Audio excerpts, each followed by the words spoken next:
है किसी गली के गुंडे की भाषा है, किसी मवाली की भाषा है, लगता है कि ये एक विधायक की भाषा है। एक बार रास्ता खोल लो, एक बार इनके औकात दिखाएंगे, इनके घर में घुस के इन कापड़ों को मारेंगे। मैं छोड़ दो तुम्हें, मैं मार दोगे, है हिम्मत तो आओ फिर। मैं तुम्हें एक महिला होके कहती हूँ, दिखाओ कैसे मार सकते हो। तुम यही कर सकते हो, तुम नथुराम गोडसे की जमात हो। सारे सोनिया गांधी के कुत्ते हैं जो उसकी धुन पे भोंकते हैं। इतना बड़ा गुंडा है तुम, क्या चीज क्या हो तुम, क्या समझते हो अपने आप को? रेगुलर ऑफेंडर है, कभी ऑफिसर्स को कहता है कि गोली मार दूंगा, कभी कहता है घर में घुस के मारूंगा। बदमाश हो, गुंडे हो, क्या हो? देश की आजादी में तो योगदान दिया नहीं, तब तो पिठलगू बने हुए थे तुम लोग अंग्रेजों के, पत्र चिट्ठियां लिखते थे माफीनामे। आज हमें दिखाते हो कि तुम घर में घुस के मारोगे। ये भाषा एक विधायक की है। बहुत शर्मनाक है कि एक चुना हुआ विधायक और एक अर्बन कॉन्स्टिट्यूएंसी का विधायक इस तरह की शब्दावली का प्रयोग करता है। निंदनीय है, घोर निंदनीय है।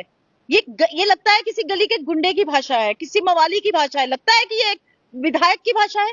एक लीडर को लीड करना है समाज को, बच्चों को समझाना है कि कौन सी भाषा बोलनी है, ये भाषा है। और महिला वंदन अधिनियम का ये इसमें बता रहे हैं कि हम महिलाओं को सशक्त करना चाहते हैं, और सोनिया गांधी को गालियां दे रहे हैं, और कभी ये ममता बनर्जी के वहां जाके उनको गालियां देते हैं। ये करेंगे बहनों की और बेटियों की इज्जत, और बहनें साथ थी। हमारे यहां से किसी ने ऐसे कहा होता, बहनों ने पटक के मारा होता। ये कौन सी शब्दावली है? इतना बड़ा गुंडा है तुम, क्या चीज क्या हो तुम, क्या समझते हो अपने आप को? रेगुलर ऑफेंडर है, कभी ऑफिसर्स को कहता है कि गोली मार दूंगा, कभी कहता है घर में घुस के मारूंगा। बदमाश हो, गुंडे हो, क्या हो? क्यों पुलिस और क्यों एडमिनिस्ट्रेशन इस चीजों पे असर नहीं करती? क्यों आज एफआईआर खुद नहीं लगाई जाती इनके ऊपर ऐसी भाषा के प्रयोग करने पे? ये प्रयोग करेंगे कि घर में घुस के मारेंगे। हिम्मत है तो जाके पाकिस्तान को घर में घुस के मारना था ना। पहलगाम का दिन है, आज हम सब मातम मना रहे हैं उस दिन का। घर में मारना था, ऑपरेशन सिंदूर में ट्रंप तुम्हें चुप करवा देता है, वहां से सीजफायर करवाते हैं। घर में घुस के मारोगे, क्या हो तुम?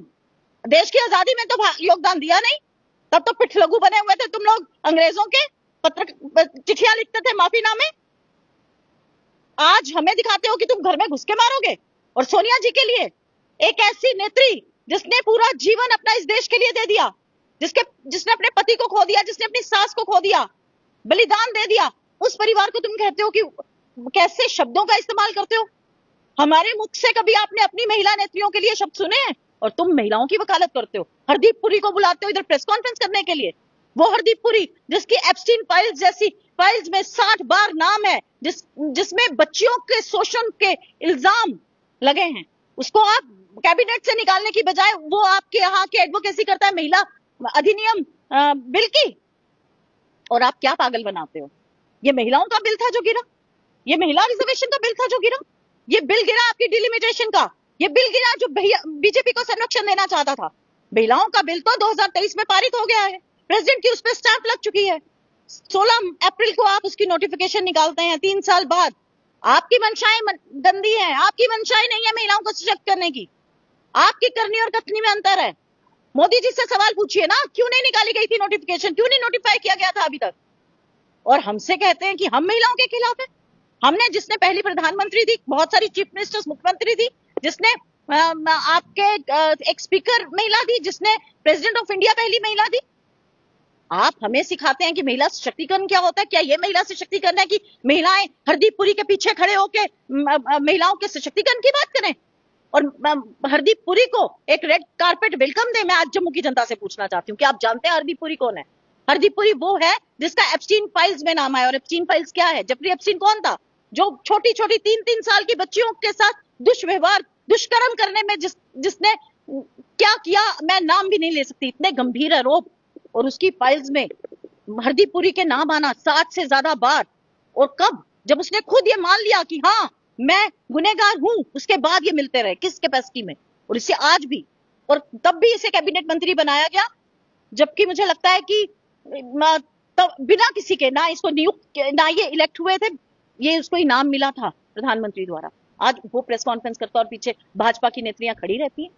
खुद समझिए, जम्मू की जनता को आज समझने की जरूरत है कि इन लोगों के पीछे चलना है।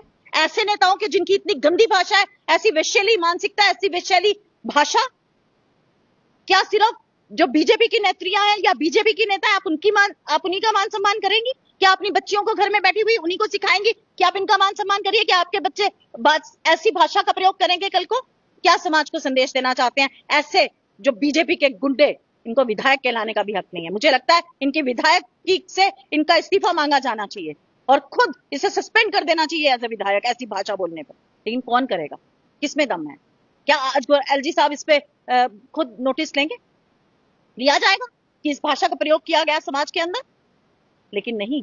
ये तभी हम कहते हैं कि इसको आज जो हमारी स्टेट को टूटी फूटी यूटी बना के रख दिया और आज इस केंद्र शासित प्रदेश को जिस तरह से दिल्ली चला रहा है, ये अपने आप में बहुत गलत है और बहुत निंदनीय है कि इस तरह की भाषा एक विधायक इस्तेमाल करता है, जो कि एक गली का गुंडा भी नहीं करता। तुम्हें छोड़ दो और तुम्हें मैं मार दोगे, है हिम्मत तो आओ फिर।